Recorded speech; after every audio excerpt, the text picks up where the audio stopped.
Yes, my people, welcome back to another AFTV Live. I'm joined by James. James, how are you? Very good. We didn't even talk about who was going to intro there, and you just did it. And so that's how in sync we are. That's how we do it. That's how we do it. And listen, there's a few things to run through today. It's going to be a very chilled one. It feels like a Friday. I don't know why. I feel like I'm just like kicking back. Yeah. You know, I don't know. I'm very relaxed today. It's going to be a big discussion. Obviously, I'm just going to run through some of the topics. January transfer window fallout. Mm-hmm. Now that the dust has settled, you know, the clouds have separated. You see the blue skies. How is everyone feeling? How are you feeling? How am I feeling? Have I seen me and Robbie were back on the fan zone? He was arguing with me. We're gonna go through the fallout now. We're gonna start with that midfield talk. Obviously, Elneny extension. Yeah. What does it mean for other midfielders coming in? Obviously, return of loanies as well. Lokonga, Patino. There's all of that. Rhys Nelson. Be talking about players like that. Players return to training. Jesus. Did a little story yesterday, him on the pitch, on the training field, which is good news. Probably ahead of, initially there was February was the month, but I'd say probably ahead of schedule, but that's good for us. And obviously Rhys Nelson as well. We saw him, I don't know if you guys have seen it, you'll see it on the Arsenal website and on their Instagram page. Him and Eddie Nketiah are smiling together. And then little stadium update if needed. There's an update of the Highbury end is now, or the Highbury artwork is now being put up around the Emirates. So they're getting through it. I think by the next home game, which I don't know when is. Brentford next week. So we'll be pretty much. It'll be done. Pretty much done. I think 100% be done. Yeah? Yeah.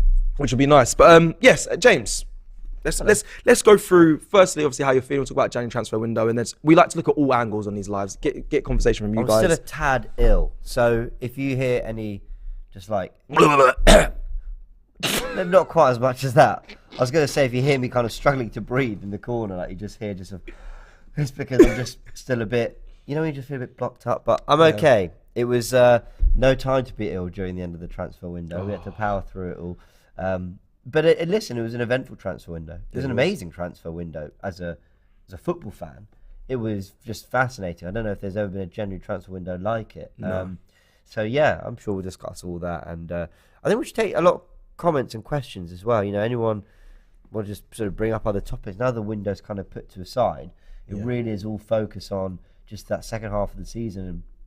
And normally at the end of January going to February, we'd be talking about not the last push, but maybe game week 22, 23, 24, getting to that kind of, approaching 10 games and all that. But there's still a lot of football to be played. There definitely is. Now let's I don't want to go back for too long. We will talk about January transfer window quickly, the fallout, but I don't want to spend on too long on it because we're looking back then. But I did ask the fans, checked out and got people's opinions and the fans' opinions on Jorginho. Robbie spoke about an Invincible podcast. I checked that out on the channel as well. Him and Lee talking about the Jorginho deal. I don't want to just focus on that. I see a lot of comments on the Jorginho signing. So clearly people aren't over it. And I did a space today and blimey, I did a Twitter space and it started quite negatively actually. People dissing the transfer window, and then it got a bit more positive. People saying, look, it's January. We've never seen Arsenal do like a lot of business like this. We're currently to the Premier League. Like we have to be, where we are in the position. They are good signings. They are cover. So there was that, and then there was one guy coming in just was just not happy. Tore it to pieces. Yeah. Called Jorginho J2O instead of J20. Said he's a still soft drink. I'm not happy with it. It just killed me. Absolutely spun me. Fair enough. It did make me laugh. But they're still split down the middle on that. Well, let's just quickly look at Jakub Kiwior and Trossard. I think good business from Arsenal there. Yes, I haven't seen much of Kiwior. I'll keep it 100. We still haven't seen him play for Arsenal. Quite disappointed he didn't come on in the FA Cup. The FA Cup game against City, but obviously it is City. However, I do want to see him, whether that be in a moment against Everton if we're comfortably in the lead, or we're seeing him in the Europa League. I don't know, but still good signings. And Trossard's looks like a real player. He's spoken about in glowing terms. I mean, what Lewandowski said about Kiwior as well. So. That's one of those, you know how I described that? That's just on Premsy's channel. I said the same, that, I wanted a midfielder and a forward, and we've got those and a left-sided centre-back. So it's just a bonus. Yeah. Kiwior doesn't have to come in. And this is just for me.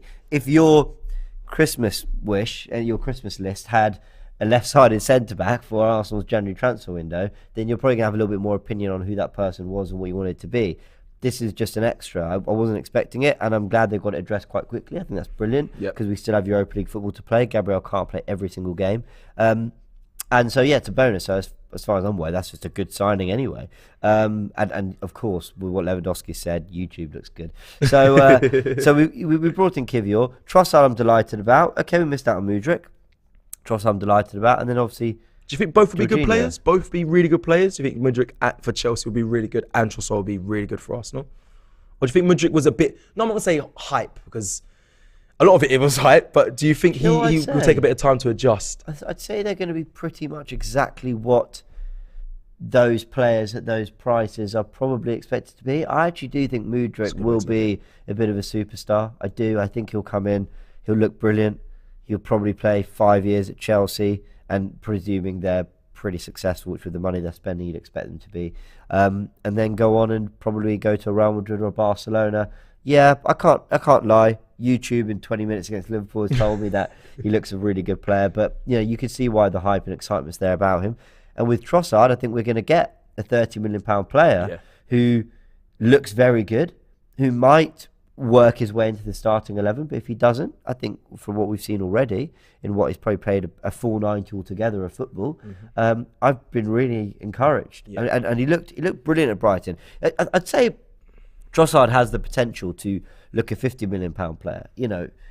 Goals with his right, left foot. He scored goals at Anfield before. He's been brilliant for Brighton over the years. So he might be, he might be a bargain at 27 million. But largely, I think he'll be exactly what we're expecting him to be, which is fantastic cover, who can do a lot in a lot of different roles and be very exciting at times as well. Definitely. Now listen, big up Brighton as well, buddy. They got a good thing going on down there. Their scouting system. I mentioned this on the fan zone, Robbie. They signed like a midfielder for like 2 million. I think maybe in a year, he's gonna be worth for like 20 million. The way Brighton are going around with their setup and their scouting methods. I'm gonna take some comments and I'm gonna go to the super chat and then we're gonna move on to Jorginho talk. Although just to finish off, just sort of the fallout and how you're feeling. Because am I feeling better? I'm feeling better. I still don't love the signing, but we're going to get into it. Let me just read this one. Trossard and Kivior are good signings, says Sadiq. Thank you very much, Sadiq. Ralph Sheikh says, Brighton said they were not selling, I think it's talking about Casido. You can't force them, and Jorginho is a good business for me. Arteta won't bring a player that won't fit what he has built. It's not about spending big. And then Ohan with a super chat, thank you so much, says, who's more important for Arsenal, Saka or Arteta? Or you have to go with it. Oh, I would say Arteta, but I am a big Saka fan. But you have to go with the manager because the amount he's done. Love them both massive. And Saka, Saka's been massive to Arteta even making it this far because you think of how he stepped up during the bad times. Has played so many different positions and done a massive job for him. But yes, Arteta is the one who is pulling it all together right now. He is. He's pulling the strings massively, and he is. I always speak about how much of a freak he is when it comes to detail and whatnot. And I've spoke to people inside close to the club, inside the club, should I say, and they said like, it's not a joke. This is his he's 24/7. He lives, breathes it, and even his family are on board with like this. Inside. I'll just spoke with someone. I was at a game, but yeah. Who are we signing this summer? I'm not that close. Yeah, I wish I was. Even there's me at the foot of the board. I wish I was that close. I know someone. Should we get that picture up? Arteta and Stan Kroenke. Arm in arm. Yeah. Is it SK says? Let me quickly go find out where. I just missed one of his comments there. This is so brilliant. Can I just read this quickly? Go Dave Jordan. Jorginho is our best signing. Brilliant business. But 3 comments down. Sadiq. Jorginho is a Chelsea reject. He was our last option. Bell says bring in Yunus Munsah in the summer, and that is what I mentioned to Robbie. Robbie went really quiet when I mentioned him because I know he likes him, and so do I. We watched him in the World Cup for America. Let's go to Jorginho quick, James. I'll give you my brief thoughts. Someone commented on Instagram on my page after, was like, how are you feeling now? And I was like, I still don't love the signing, I'll be completely honest. I'm not saying it's not a smart signing, it's the right signing. I understand his experience, I'm tired of it, I get it, what he's won, I hear it. I don't want to see stats. I saw stats him and Casado as well. Don't want to see any of that. Just the feeling of me as a fan, it just didn't feel great. But I had to remember, that's when I said, once the smoke clears and the clouds open up and you see blue sky, you realise he's not going to go in and start most games. We've got the 11 that's flying right now in Arsenal. Thomas Partey is the main guy in the midfield. If he needs to come in and kill a game, one thing, Jorginho is very good at that. Dark arts, slowing the game down, whether that's due to ability or whatnot. He's very good. He's tactically aware of that. Getting on the ball, he's very good at keeping the ball. Another thing as well, that video of Cucurella saying he's the smartest. I think Arteta knows that, and smart doesn't just come in just being intelligent and doing studies and whatnot, speaks multiple languages, game awareness, football intelligence, things like that are big, and I think they're big for Arteta as well. And like I said, killing a game takes a form of intelligence as well. So I feel like that it'll be utilised correctly. I don't think we build the team around him, because a lot of people said in Chelsea he was really good because the team were worked around him. I said that's not going to happen here at Arsenal. He's going to have to get to what we're doing. But I think Arteta finds a way to get the best out of him. But yeah, I'm feeling better. Just, yeah. James, how you feeling right now? I don't love the signing either. I haven't changed my mind on that. And I've really given quite extensive thoughts on DR Sports and on the Forever Arsenal podcast that comes out tonight, actually. Although the audio version is already out on all podcast platforms, so go check that out after this if you want the early show. But yeah, I sit somewhere in the middle. What I actually rate our window really high out of 10. I said 8. What did you say? Yeah, I went for 8 because I think you know 3 areas addressed. Didn't get your first targets. People will see that as a negative. I see the fact that we didn't get them and then managed to get others as a positive. Agree. Added a left centre back, and I think the loan moves for Cedric Lokonga and Marquinhos are spot on. So I'm positive. I'm very positive about the window. The Jorginho signing, it's a 5 out of 10. I'm very in the middle about it. I'm with you. I respect Dave, who's very encouraged by it. And look, the media were. I mean, I was listening to Paul Merson, loves the signing. Paul Merson's pretty spot on with punditry and sort of, you know, he called Harry Maguire as a joke at 80 million of a transfer fee. And, you know, he's delighted with the signing. Danny Murphy on TalkSport as well, really complimentary of it. I wanted to hear other people's thoughts. You know, then you listen to other content creators, you know. Chelsea fans, though? Yeah, Rory Jennings, Rory, to be fair, Rory spoke quite highly of it. They were speaking highly of the signing. Matisse says he kind of gets it. He thinks he wasn't sort of overly enamoured with it as a move to Arsenal. But I was talking to Ellie, who's been on DR Sports. She's very complimentary of him and what he does kind of behind the scenes as well. And that's something else that's come through is what a leader. I mean, you've got to look at the Thiago Silva quotes. We've lost a leader. We're going to have to address and adapt that. Definitely. So they weren't prepared for that. So overall, my feeling is I'm fine with it, but I think there will be moments where we look at it and go, if Partey gets injured and we go to Anfield or the Etihad with Jorginho starting. This is where it changed, yeah. Well, if Arsenal have most of the ball that game, no problem. Yeah. If Arsenal don't have most of the ball that game, Arsenal dropping into a deep shape, I'm not worried about that because covering little sort of space and, you know, look at Lokonga, he's got the legs, he can get up and down, but it's about also knowing when not to, and your brain, the speed of your brain, your understanding that position is as important as your actual physical ability to get there. I think Jorginho is leagues ahead of most when it comes to actually understanding where he's got to be and when and all that. Yeah. So I'm sure he'll be okay. I just think one of the things Arsenal have done so well, and it is going back to a time of old a little bit, is have a really technical midfield, but that's also got presence. I mean, Odegaard's not the biggest, but he puts himself about. He works really hard. And then Xhaka and Partey are units in midfield. You know, they're powerful. They're up and down. They're good on the ball. Would you say they're intimidating? If you was on that pitch, I think today, yeah. I think if you're coming up against Partey and Xhaka, not only are they going to keep the ball from you, when you lose it, they're all over you to get it. So I think and I think Jorginho in a team that is coached brilliantly to press that way and understands who's marking who and how to, he might slot into that brilliantly. But then winning the individual duels, what did we do at Man City? We pressed man for man. Does Jorginho come out as the winner of those duels? The stats that are flying around suggest yes and will read well, but we'll see. I have my reservations about that. That's why Elneny's actually always looked quite a good option because he does the defensive work really well. Probably not ever been given enough credit for that in the time he's been at Arsenal. So this is sorry, in my mind, when you spoke about the midfield, really fixated on like midfielders of old at Arsenal. Do they compare?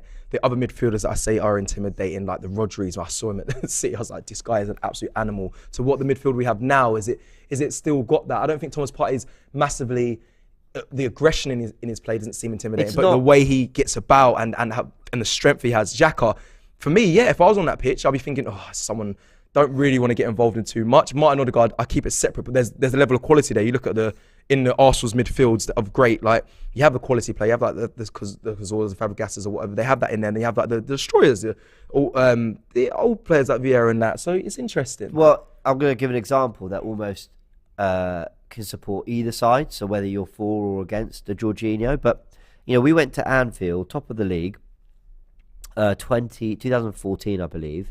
We lost 5-1. I think that midfield was something like Wilshere, Ozil, Arteta, or Wilshere. I know Wilshere and Arteta were playing. Was it Ramsey? Was it Ozil? I can't remember. Let me know in the comments. It might have been Ramsey, But the point is, that midfield three got absolutely steamrolled by Liverpool's midfield. They couldn't handle it. On the ball, you might not have found a better midfield at 3 in the league. All terrific on the ball. Superbly technical and could, keep the ball in tight space or whatever. But the point is they couldn't deal with Liverpool physically. Now, Jorginho feels to me closer to what Arteta was in that team. I was just about to say, is there similarities in this team now in the way he played? But again, Arteta then in his post-match, he didn't say this in his post-match, he said it in an interview after. He said, that is the one game I really regret. That's the one game where I hid. I remember those quotes coming. He said, I'm most ashamed of that game than anything. That's why I think he's got this thing with Anfield. Now, again, so I'm kind of contradicting myself because a lightweight midfield three, and Jorginho at the base of it might be a problem. But if they're not hiding, if they do their jobs, if they're tactically astute, then it won't be a problem. So we're going to learn a lot. It's interesting. We're going to really learn a lot. It might actually be Ozil. I think that's around the time where, I don't want to keep bringing this up, when Troy Deeney said about there wasn't cojones in his Arsenal side, and I got brought up on Match of the Day not too long ago. But it was around there. It was like a lightweight midfield around that time, and it was bullied. I remember he said he looked into Ozil's eyes and he knew he wasn't up for it. And I think that's changed now. I think this team is very much thriving and strong in there. That's very interesting thought. But I think the Jorginho and the Arteta comparison, I didn't massively overrate Arteta when he was a player at Arsenal. I don't massively rate Jorginho. That might be. And Arteta never lacked commitment. No, he loved to tackle. And he was but good on the that doesn't ball. mean they're always great at it. This is it. So this is it. Right, we spent a lot longer on that than I expected, but it's good. That's kind of the fallout and the themes. I want to read some of the super chats because there's loads that have come in and the comments as well. So Yasavi Go says, I personally like David Luiz and his attitude, so did me and James, and character. He was surrounded by defenders, a goalkeeper who couldn't help his style. If Jorginho brings in the same character, I'm going to be happy with it. I think the attitude we don't really massively question when it comes to Jorginho coming in. Like I spoke about. No, I'm not worried about that. Leadership-wise, he's vice captain. You can tell he's won a lot. Like that, I'm not angry about. And I didn't know that about Thiago Silva said about you're losing the leader. Yeah. I didn't even know that. Surprised he was shocked about him going because so was Cucurella. It's like none of the Chelsea players knew. Don't underestimate what that. I mean, that must have just been. It must have been out of nowhere though. But like that's like me saying I'm not. That's like me being like I've gone tomorrow. I'm on. Yeah.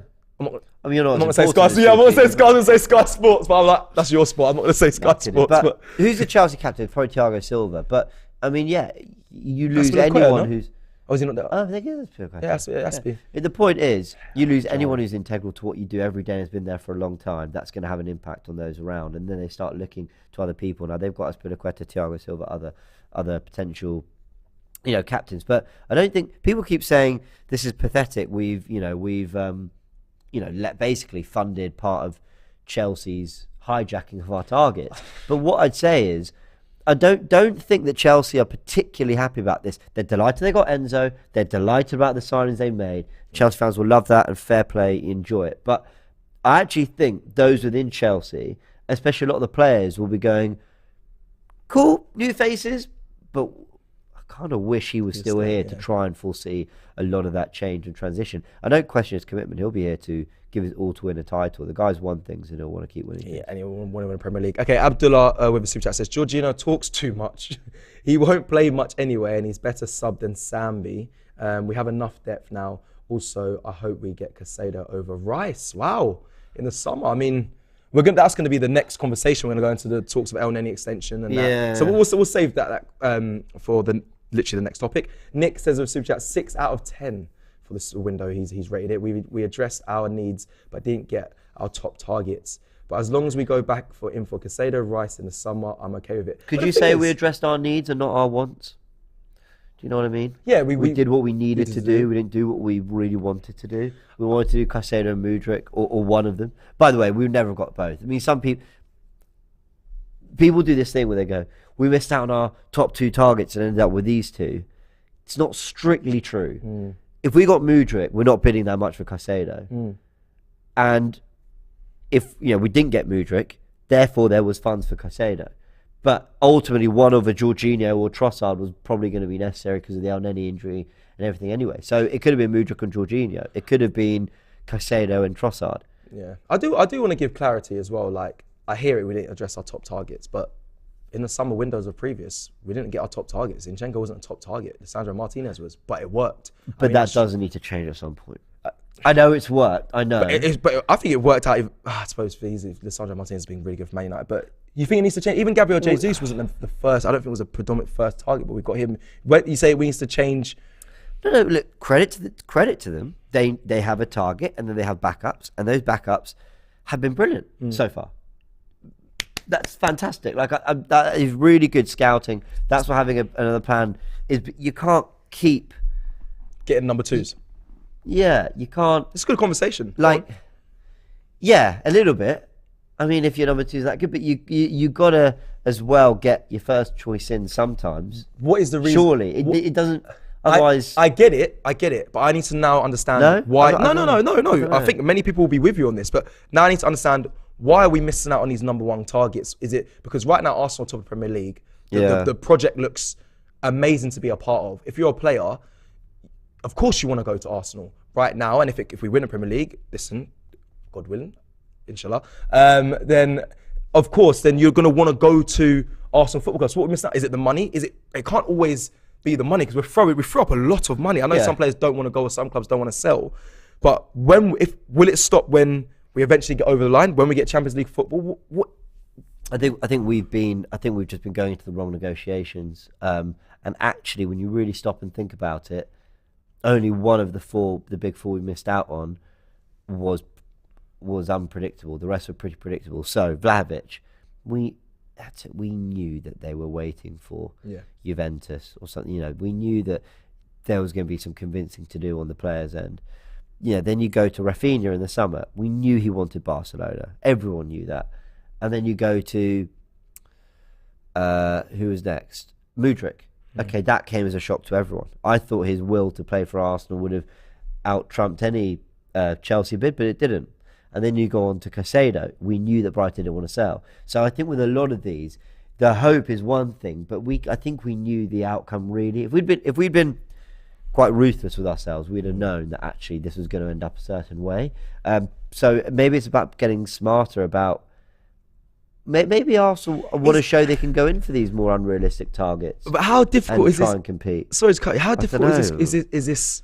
This conversation is a good conversation. The reason I want to say it is because people are saying, when I finished the Twitter space, saying Edu has a big summer ahead of him. Like, people are going to be looking at Edu saying, you better get the right players and I guess the sexy signings. But when you're at a club that wants to stick to a model of, we don't want to overspend, we want to keep balance prices down, then yes, you can say, Eddie, you've got to get your top targets and sell Arsenal better. But it's also like, well, if you're not going to break a wage structure and spend crazy money, that's what the top's telling you, then the negotiations are going to be different to Chelsea being like, we don't care about the wage structure and the finance, and we're just going to slap this at you. That's difficult to compete with. So, well, we don't know what their limits are. Like, we don't know what budget they're actually operating in. We just know what they've bid with, and there's a lot we don't know. I think transfers are incredibly complicated. 100%. I know sometimes we see them just, Trossard happened within 48 hours, done and dusted.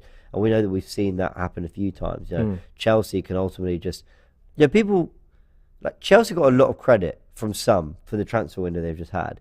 But make no mistake about it, money's the only reason they could do it. Amen. And I'm not, that's fine. I think they should embrace that. But that is why, it wasn't immense negotiation with Benfica. They paid 105 million. Yeah, that's crazy. So it's not like, if you've got the money, you can do it. And people saying you should have just got Caicedo. Well, we don't, maybe 70, 80 was all they had, but Brighton would have done a deal at 100. Otherwise, he wasn't for sale. In fact, they said he wasn't for sale no matter what. So there's a lot we don't know. There really is a lot. But what we can do is pass judgment on the players that do come in and whether we think they're the right fit. I'm sceptical about Jorginho, but I think he could do some good. Some people are. It's very divided in the chat. I must say, very divided. I I'm going to keep reading through the super chats. I know we should move on to the midfield. I know I'm going to pass it over to you with the Elneny and extension and talk about people. Yeah. But there is, shall I just rattle through these quickly? I'm not going to read the rest of his super chat name. What a name. What a name. Says, how much is Balogun worth in this striker market? Oh my days. 60 million. Yep. Hat-trick the In other this day. market, Yes. no less anything. than 60. If Chelsea want him, you can think 150. people are going to think I'm crazy. But of course he's worth, because players are having 6 good months and they're going for like 70, crazy 80. money. He's a goal scorer, doing it in one of the top leagues in Europe, outscoring Mbappe, Neymar. This is currently Crazy. today. Yeah, End of the crazy. season, we might feel differently. But today, if an offer comes in, by the end of his loan, come the summer, what would it take? No less than 60 million. In fact, I'd probably say more. I really enjoyed watching. That's the standard everyone has set. If Brighton come knocking, hey, we'd like to take Balogun on loan, 20 million loan fee. I'll tell you what, if he wasn't at Arsenal joking, already, but- I would actually be looking at him like, Robbie, transfer daily. When he's doing transfer daily, you've got to look at Balogun because, what a play. He's looked superb. Even the celebration at the corner flag and him emulating Thierry Henry. He looks stronger. He looks more. He looks more grown into himself. That is one thing I really like. So I've been watching a bit of him recently, and I just think, before when he was on loan at other clubs, when he made a small appearance here at Arsenal, it didn't seem like he really filled out properly and built into the player that he is right now. And I've been there as a striker. I love this super chat from Yasavic. Go on, read it. Very interested to see Jordan's reaction to Jorginho. Imagine having 2 midfielders who you can't name. Yasavi, that is a great super chat, actually. You're gonna take a part of it and send it to him. Yeah, no, because we do comments of the week, as Yasavi will know. Here we go. Big up. And we're going to read that on the next one. That's a great super chat. But what I will say is, it's a little spoiler. He's positive about it, so you'll see on the show tonight. Positive about that. Surprised me. Yeah, he is. Yeah, it does surprise me that much. Okay, fair enough. Big up Balogun though as well. We've got. I have got a section for this show to speak about some of the loanies that are just flying, but we'll get to that as well. Let's carry on with the super chats. So Anthony 1993 says Zinni tucking in with a J20 and J20 feed 08. Amazing. Right. Let me work this out. J20 the drink and J20 feed. I think they're both meant to mean Jorginho. Yeah, I know, but I'm thinking he's trying to do a play on words. Feed 08 as well. I'll tell you what, there's some immense technical security there. Jorginho, Zinchenko, Xhaka, Odegaard as your 4. That's pretty unreal. I do need to mention though that in that spit of space, when a guy called Jorginho J2O and he said about the soft drink in the UK, it killed me. Quite funny. Tukumbu says, who could have come instead of Jorginho then? Bro, I did all this with Robbie. We did all this. There's some names that I mentioned, but Rob was like, nope, he didn't want to come in this. No, I don't like doing this whole there was no one else, because that's never true. I'll tell you for example, Ibrahim Abamba we knew was available. Yeah, I mentioned him. Okay, I know nothing about him. I don't know if he's good enough, but he was available. There are scouts in the world whose jobs are to scout these players. Correct. And he's supposedly highly rated. He might go somewhere else and be brilliant, and we'll go, okay, that was one. Then you've got the likes of Palhinha, for example, who went to Fulham. It wasn't available this January, but last January, people were talking, who's the right midfielder? There's, we're going to have to, maybe Douglas Luiz, blah, blah, Bruno Guimaraes has gone, whatever.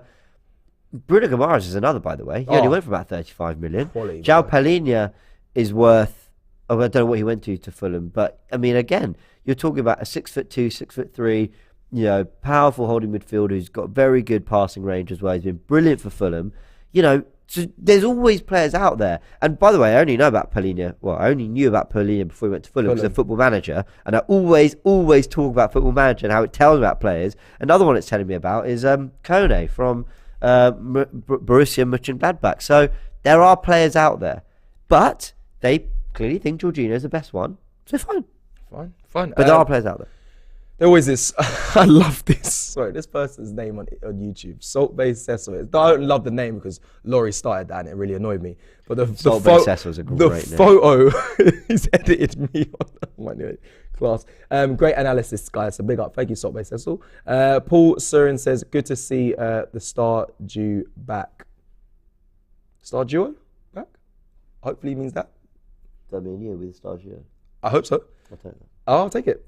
I'm with Sky Sports James. Honestly, it's it's an honour. I personally like the January business. We have strengthened the depth and the bench. With Trossard, Emile Smith-Rowe in the competition to Xhaka, we have a superbly balanced squad. And make sure you check out our preview, which will be on the way. And we talk about the bench now and the depth that we have in the side. It's lovely. Travis says, Cecil's the type of guy to pay £100 for Prime.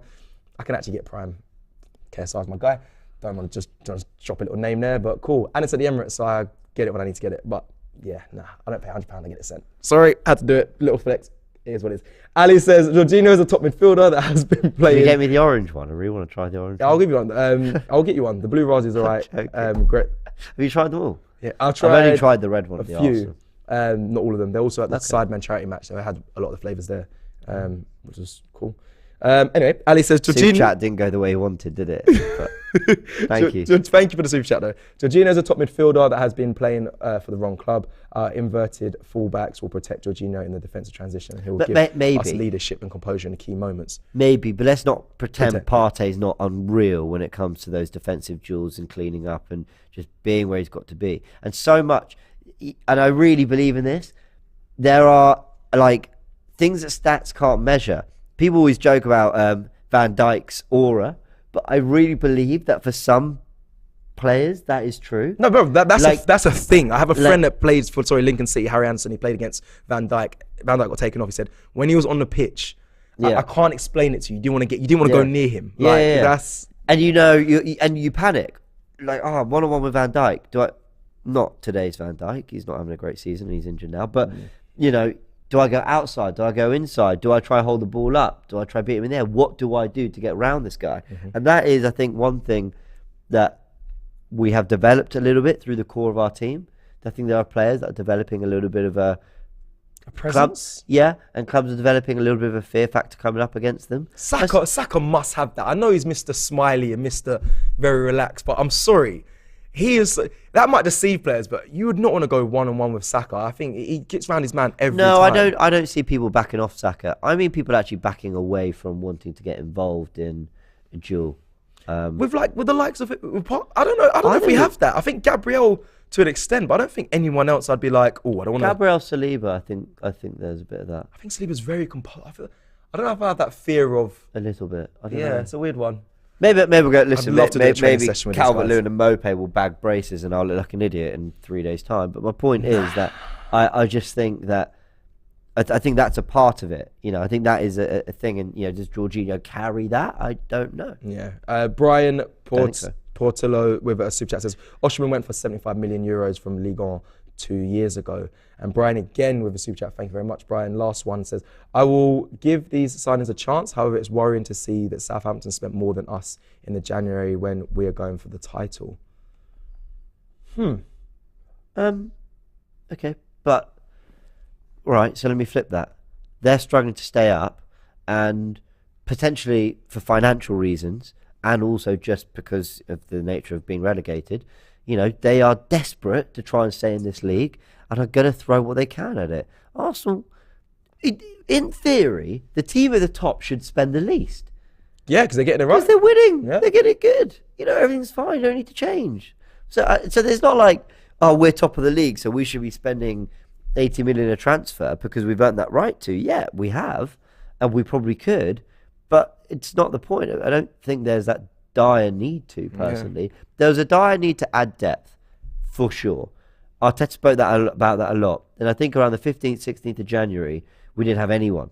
And now in the second half, 3 players have come through. I think he'll be pretty happy with the work done. I think he will. It's now time to move into that midfield conversation, James. Halfway through the hour. Just quickly, so midfield talk. This is more over to you guys. Obviously, Elneny's, they initiated the 12-month extension.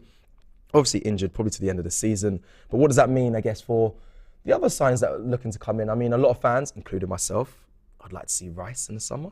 I feel like that can easily be done. Casado, you have to really, I guess now it's an assessing stage. It's how does he do for the second half of the season. Yeah. I think people are going to be keeping a close eye on Brighton and close eye on his performances and kind of weighing up, obviously us as fans, who's the right player to go for. Obviously the board and the club will deal with that, but it'll be interesting to see how he does. And then I have to mention the likes of Lokonga will be returning back from his loan from Crystal Palace. There'll be lots of Patino, I believe, returning as well. Good players having, Lokong we haven't seen yet, but Patina's having a great time down at Blackpool. So there'll be players returning. Obviously, Elneny from his injury, I'm sure.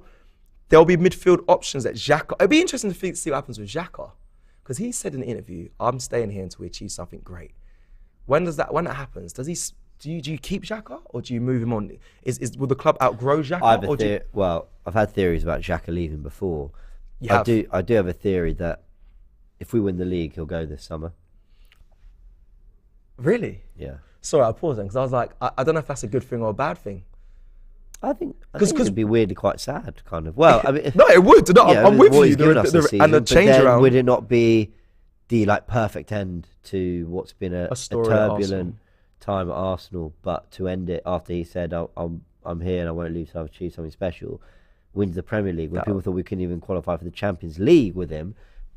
That would be nice. And then he announces on the day, thank you for the memories. I'll be honest.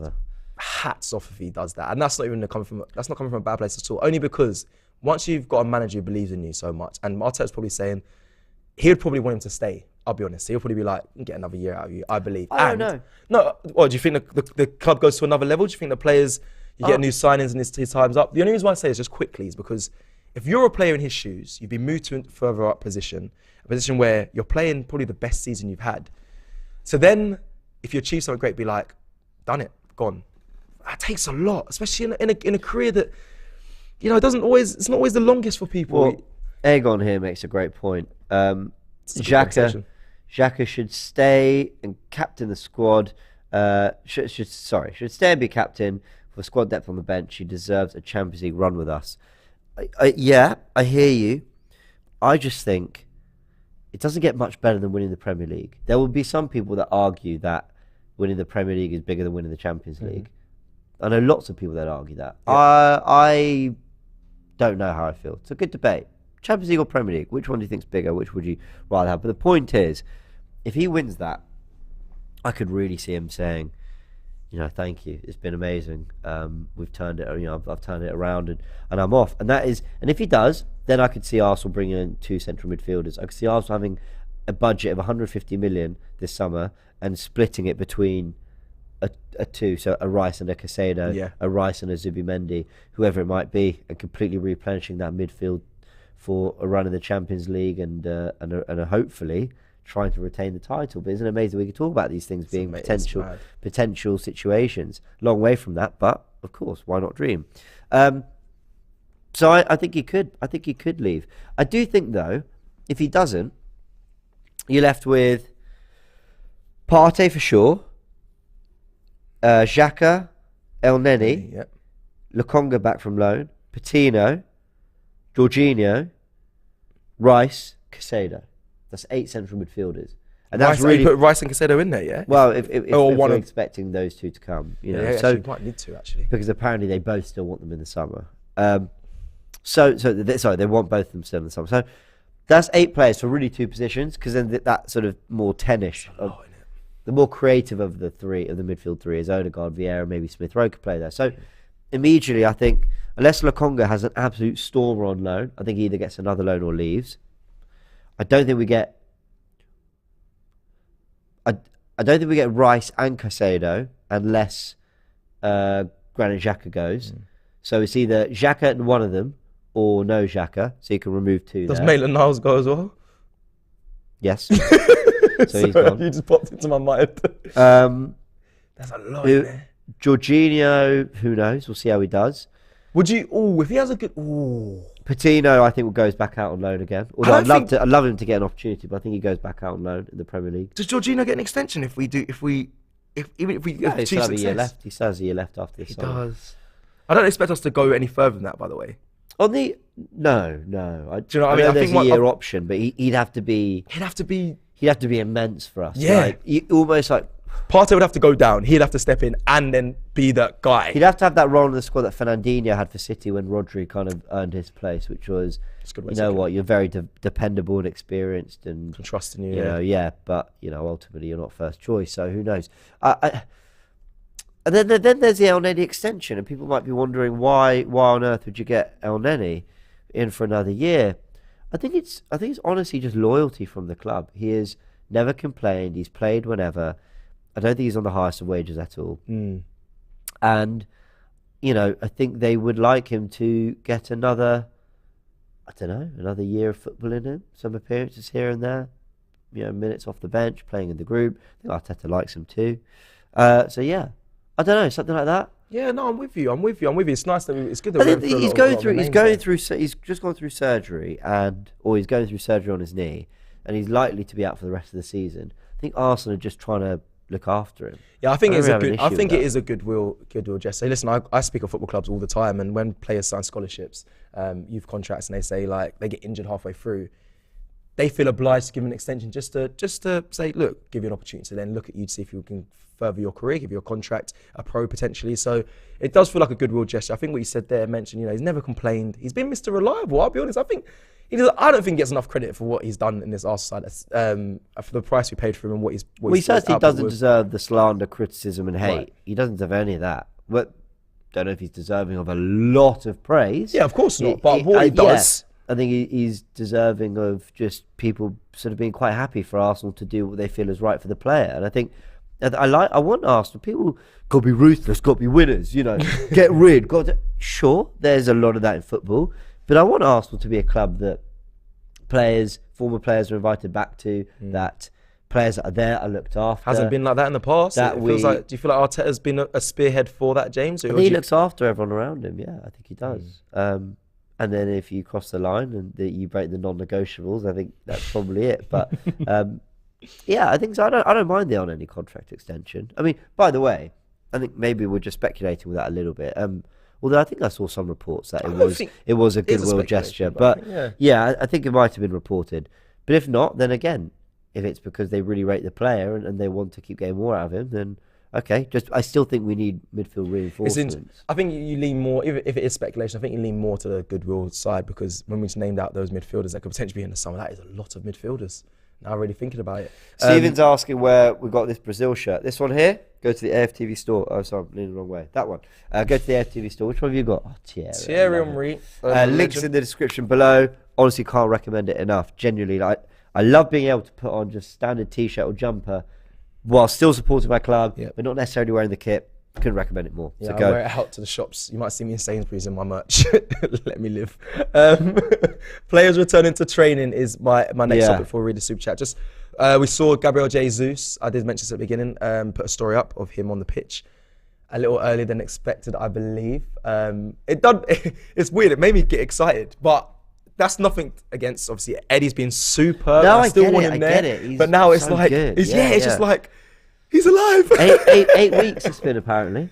8 weeks since that news. Got to commend the team, the medical team, the rehab team, because, boy, they're moving fast. And I was going to say, do we need him to make it to Premier League title? We don't know. We'll have to wait and see. But regardless of what we have so far, Trossard to be covered for Eddie and Ketia. He'll play a big part. If we're to win this league, he'll play a big part in it. So if you think, we're Thursday, we're midway through this first week, basically, of February.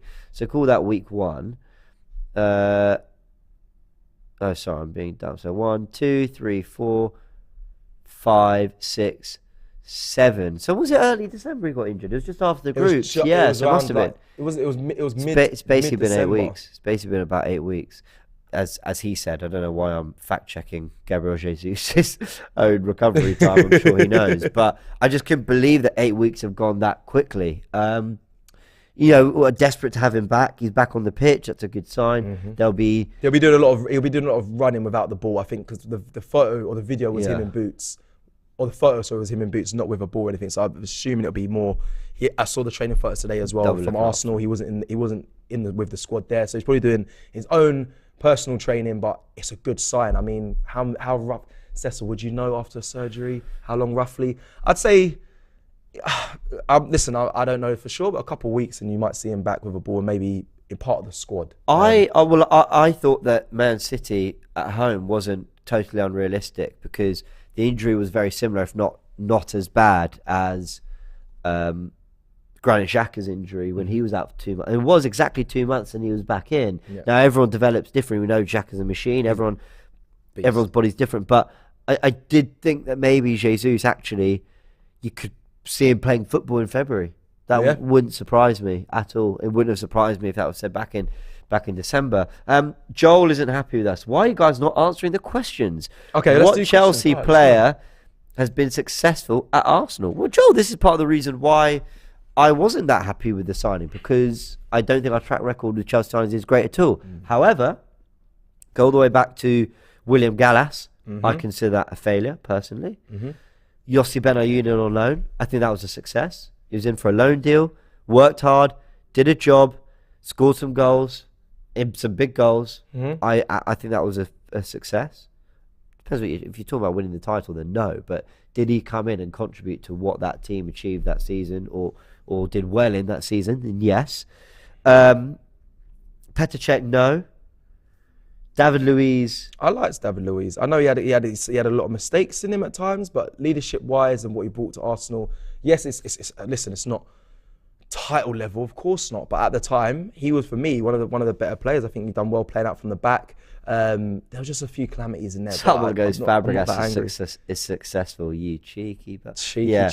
I actually have a whole 11 of Arsenal Chelsea players. I'm sure I had it screenshotted somewhere. But go on, carry on. David Luiz for you, James. Yeah. I think because we paid $6 million. He came in and won the FA Cup, and he played quite well for us. Again, success is a strong word. Let's just say he wasn't a bad signing for us. I stick with David Luiz. He brought us silverware. Yeah, we won a trophy, and he was at the absolute heart of that. You know, football, you want to win trophies, right? You want those days. You want those are the things you look back on. That's what the history books, the headlines, the bits in bold are the titles and the trophies you won. Yep. And he was a part of that. So, yeah, Willian, absolute disaster. Probably the worst of the lot. I think that's one that everyone just remembers. Absolute disaster. See, BXB says no to Benayoun. But what? I mean, why? I remember him scoring in some big games. I don't know what the issue with Benayoun's loan was. He came in, he worked hard, he was fine. I mean, listen. Maybe not success, but I think it's a bad signing. I think it's a bad sign as well. We've got super chat here from Slip says, the J2O deal is like asking for a PS5 and getting a PS4. But don't we all like a PS4? You can still play the games. Not all of them, you can still play the games. Still play the new games. You still play the games. Yeah. You know what I mean? Some, yeah. Not all of them. But you can still play them. The Spider-Man version is a different Spider-Man looking person, so that's a shame. You can still talk to your friends on PSN the older design as well. was better, but you can still play it. Yeah. So Jerry Sims of Super Chat says, "What would you guys think of Frankie De Jong?" Oh, I like Frankie. Yeah, love him. I like Frankie De Jong. Love him. Not the profile of 6 long term, but can play as an 8 as well. Can cover. Yeah, definitely. Him. Just quickly on we're going to go through the last comments, kind of round up. But Rhys Nelson obviously returning. He left the side before his injury on good form. I think was it 2 goals in that game? Oh, who was it against? 2 goals he scored after Xhaka come off and he got an assist. No, Nottingham Forest. Yes. Sorry, yeah. I was like, yes. I wasn't 100% sure, but it was that. Yeah, and I felt for him because, you know, I watched him play. I was like, oh, actually, there could be a spot for Rhys Nelson. Obviously, we need someone, you know, to challenge Xhaka as well. But he is back in training, and hopefully, I don't know what the club are going to do with him. I don't know if this might be his last season or not, but hopefully, he gets some minutes back in towards the Europa League latter stages. Hopefully, he's involved and he's fit enough to play and knows, because it'd be good to see him. And he's still got an abundance of quality. Was a young player that was raved about. And I think there's a good player in him, so hopefully we do utilise him. I feel bad saying this because he's a young player. He's still very young. Yeah, he's still young. You know, how old is he? He must be like 23, 24. That's still young, you know. Just double check for me. I think he's around that. And there was no doubt when you first saw him, right? You could see that there was 23, still very young. You could still see that there's potential there and there's ability and all sorts. I'll be honest, I'm not on the... A lot of people are very happy to put Nelson's name in as part of the depth we've got to utilise. Yeah. I'm not as convinced at all. Not fair. I just think Trossard, Jesus, Saka, Martinelli, Smith Rowe, but on the right side, I think they're doing more than I've ever seen from Nelson. It's not like there was a point where I don't know. Maybe I'm being harsh. He's always kind of been able to find a goal in him sometimes, and you know what he did against Forest was really impressive from the bench. And I think he got confident, started running at players more. I would love nothing more than for it to work out for him. I'm not as convinced, but Sorry, that was a very unnecessary tangent. The point is, he's back on the pitch. I'm delighted for him. He was gutted when he came off in the friendly. And he's got ability, and he's a good runner. I thought his run, for the Eddie Nketiah goal against Brighton, the Carabao Cup, was it the one that led to a goal? That was a sensational run. He did that against good opposition. He's absolutely got something to offer. I just think now we're at a stage of the season where every Premier League game will feel massive, and the Europa League, I think Arteta will rotate, but not fully. I think it'll be a case of 5 or 6 out, not the full 11, and therefore Nelson gets his game time there. So, yeah, that might be what's killing my excitement for him. I think he's a long way down the pecking order, but I might well be wrong. Arteta always liked him. I think he's had a bad... It's the injury thing. I think he's had a bad story. Really unfortunate. I think that's kind of hindered him massively. It's not his first, is it? No. Let me just have a look at his injury record. No, there was a time he was out as well for a period of time, but no one really knew why. But but Rhys Nelson, I feel for him. I think injuries really, it's hindered his career at Arsenal, and I see him coming back and being involved, but I don't think he's gonna have too long at Arsenal. I think Arsenal hit from the summer going forward. I think they hit another level of This was the Arsenal of old. We're now moving another step further. It's the same with the likes of Pepe. I know he's on loan at the moment. He's going to have to return as well. I think it's a lot. Sorry, it's a lot of injuries. Let me just say, there is a lot.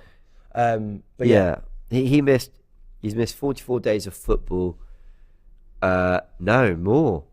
Of course, because he had the injury at the beginning of the season as well. I forgot about that. Bless his heart. So he's missed 17. Bless his heart. He's missed... Sound like my mum. I feel for him. He missed 100 days so far for injuries just this season alone. Then he had an injury... He had 4 different injuries at Feyenoord. 1 that kept him out 2 weeks. 2 that kept him out 3 weeks. 1 that kept him out a week. Oh, coronavirus. Okay, fair enough. He missed 39 days because of a head injury in the 2021 season. He had a knee injury that kept him out for 25 days. The season before, he had a hamstring injury that kept him out. We're talking like months for each injury. That's I feel sorry for him. That's a real shame. And maybe sort of not seeing the hype is because I've just not seen enough of him on a regular basis. Yeah. I feel for him. I do as well. Now, I'll come slowly towards the end, but I do want to mention about like the stadium updates so far. So we have the 1886 banner is up. The pulling the gold Invincible trophy and the women pulling their trophy as well on the other side.